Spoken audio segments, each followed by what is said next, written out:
Well, good morning, Little Masters, and welcome back to today's Tolkien Times.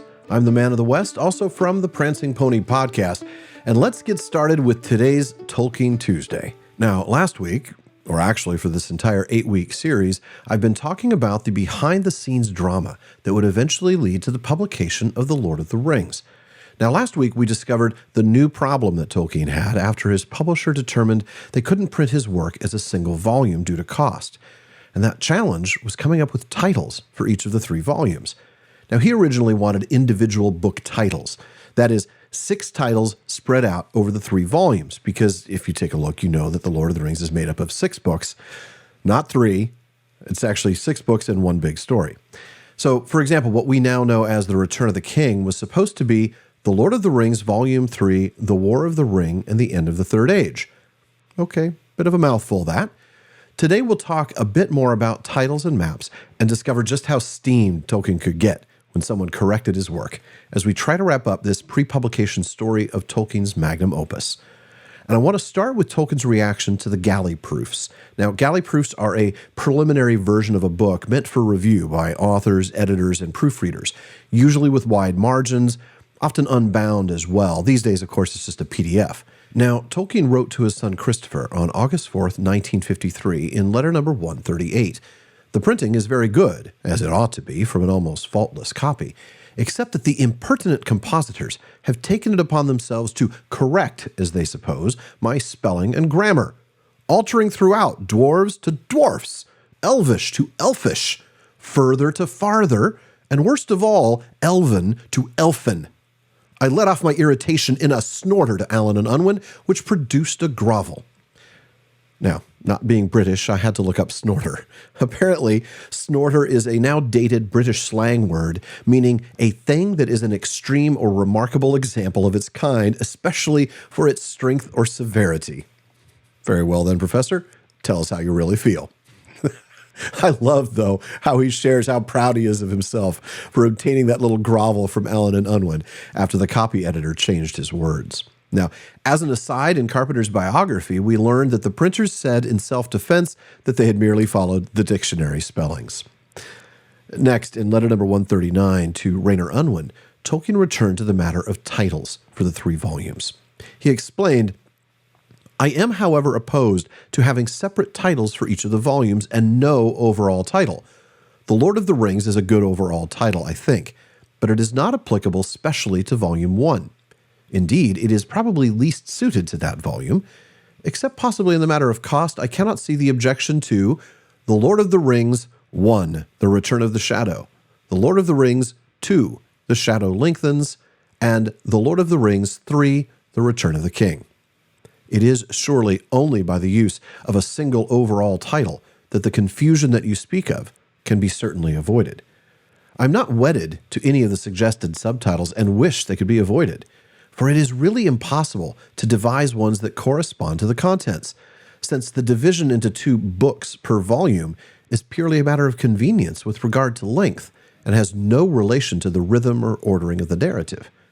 Now, of course, Tolkien was absolutely right here. Any name that you can give to a book about an elf man and a dwarf chasing down 2 hobbits across the homelands of Old English on horseback as they head towards a dangerous wizard and talking moving trees would probably not apply to a book about 2 hobbits and a golem making their way down to Mordor, meeting a very nice man and a scary spider.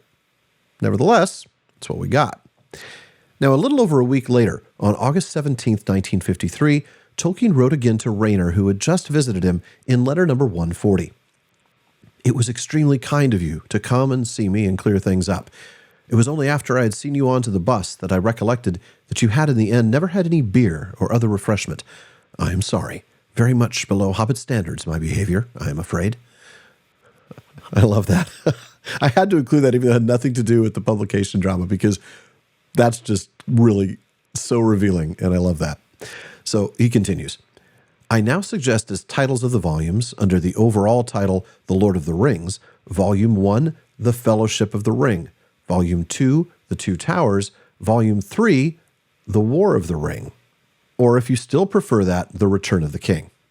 The Fellowship of the Ring will do, I think, and fits well with the fact that the last chapter of the volume is the breaking of the Fellowship. The Two Towers gets as near as possible to finding a title to cover the widely divergent books 3 and 4, and can be left ambiguous. It might refer to Isengard and Barad-dûr, or to Minas Tirith and Barad-dûr, or Isengard and Cirith Ungol. On reflection, I prefer for Volume 3 The War of the Ring, since it gets in the ring again, and also is more non-committal, and gives less hint about the true story. The chapter titles have been chosen also to give away as little as possible in advance. Now that is interesting. We've talked before on the Prancing Pony podcast about how Tolkien spoils his own story in several places. I mean, sure, he's used chapter titles that don't give it away. Think The Departure of Boromir. Very well done. But the synopses between the books contain spoilers, not just of the past material, but the upcoming stuff. And the prologue is itself a spoiler, since it was written by the hobbits after the war, thus we know they all lived. Now, of course, that's nothing compared to the spoilers he wrote in the very first chapter of the Silmarillion, and the fairest of all gems were the Silmarils, and they are lost. Now, I won't blame Tolkien for spoiling stuff with chapter titles in the Silmarillion, though, as I assume Christopher made some of those choices. Anywho, a couple of months later, on October 9th, 1953, Tolkien wrote again to Allen and Unwin about the work that he'd been doing finalizing the maps, and it was not encouraging. He wrote, "The maps. I am stumped, indeed in a panic. They are essential and urgent, but I just cannot get them done. I have spent an enormous amount of time on them without profitable result. Lack of skill combined with being harried. Also, the shape and proportions of the Shire as described in the tale cannot, by me, be made to fit into shape of a page, nor at that size be contrived to be informative. I feel that the maps ought to be done properly. The burned manuscripts, which readers had found engaging, have disappeared, making the text of Book 2, Chapter 5 at the beginning rather absurd, and losing the runes, which seem a great attraction to readers of all ages, such as are foolish enough to read this kind of thing at all. Even at a little cost, there should be picturesque maps, providing more than a mere index to what is said in the text. I could do maps suitable to the text. It is the attempt to cut them down and omitting all their color, verbal and otherwise, to reduce them to black and white bareness on a scale so small that hardly any names can appear, that has stumped me."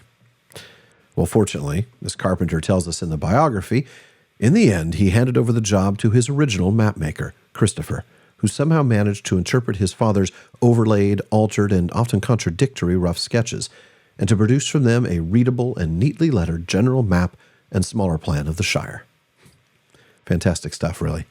Now, Tolkien's still very eager to get the pages from the Book of Mozarabul in there, but those wouldn't make it into a book until Pictures by J.R.R. Tolkien was released in 1979, and they didn't get included in any edition of The Lord of the Rings until the 50th Anniversary Deluxe Edition in 2005. Now, folks, I have not completely decided what I'm going to cover in the next 8-week series on Tolkien Tuesdays, but there's a good chance I'll stick with this timeline a bit, talking about the release of The Lord of the Rings, the reviews, and Allen and Unwin's overly conservative decision to print only 3,000 copies of Fellowship at its debut. Now you know why those first impressions are so hard to come by. Now, if these few minutes leave you wanting more Tolkien content, be sure to check out the Prancing Pony podcast, where we've spent 7 years so far walking through the books, learning more about the professor and his works, and just having that nice chat at the pub about our favorite author. And join me again tomorrow on today's Tolkien Times for Word Nerd Wednesday. Please like and subscribe on YouTube, follow or subscribe on your podcast apps to make sure each episode gets downloaded to your device, and follow @Tolkien Times on Instagram, Twitter, and TikTok. Finally, as Faramir says, go with the goodwill of all good men.